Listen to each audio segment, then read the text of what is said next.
A descalculia é um transtorno de aprendizagem que é classificado como transtorno do neurodesenvolvimento. E o que isso quer dizer? São condições que estão presentes desde um momento muito precoce do desenvolvimento.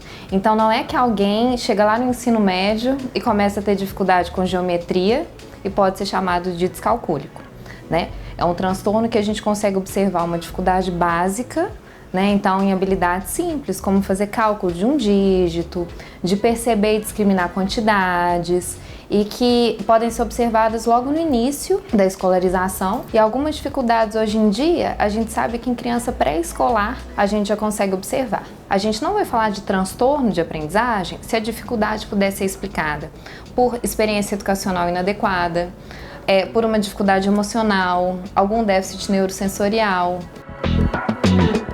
Os pais e os professores têm um papel muito importante de identificar e também assim, de legitimar a importância da matemática, em vez de ficar pensando assim, a matemática é muito difícil, né? É normal a criança ter dificuldade. A gente percebe até crianças muito pequenas, crianças de 6 anos, 7 anos às vezes, que já chegam na escola dizendo, a matemática não entra na minha cabeça. Crianças tão jovenzinhas, tão pequenininhas já dizendo isso, com tão pouca experiência que elas têm ainda, né, para contar sobre a matemática, essa matemática da escola, isso quer dizer que elas escutaram em algum lugar. Tudo isso gera uma sensação nas crianças, uma predisposição ou uma indisposição para esse conteúdo. Aproximadamente 3 a 6% de crianças têm um transtorno, que é essa dificuldade que é persistente, não é uma questão aguda e que não pode ser explicada por essas outras questões assim, emocionais, né, que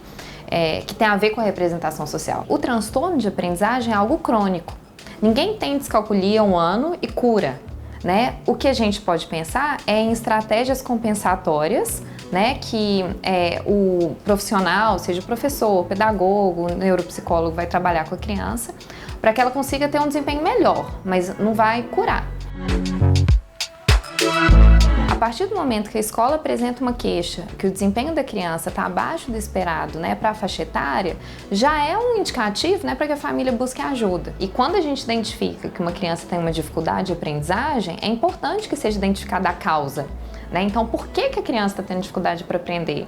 É porque ela tem ansiedade matemática? É porque ela tem deficiência intelectual? É porque ela tem descalculia? Então, identificar a etiologia do transtorno é muito importante para um planejamento mais adequado, né, de uma intervenção que faça sentido para aquele caso específico. Se a gente parar para pensar, até na palavra problema, essa é a palavra-chave na matemática, né? Se a gente vê o problema como algo que instiga a curiosidade, que nos desafia a pensar, a imaginar, a criar novas soluções, seria ótimo que a matemática fosse um problema para todo mundo.